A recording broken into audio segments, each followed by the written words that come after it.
এই পাগল মহিলা বাচ্চা জন্ম দেওয়ার জন্য ব্যথা ছটফট করছিল।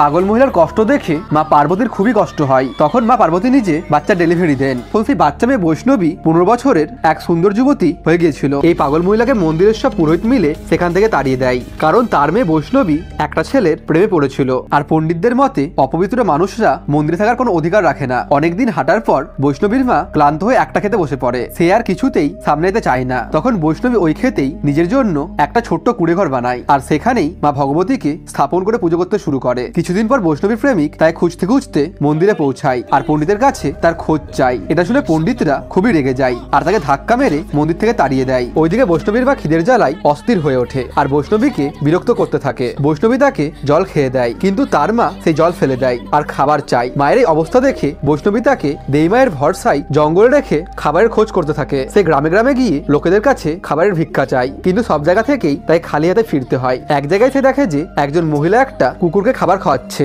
বৈষ্ণবী তার কাছে খাবার চাইলে ওই মহিলা কুকুরের জন্য রাখা খাবারটাই তাকে ধরিয়ে দেয়।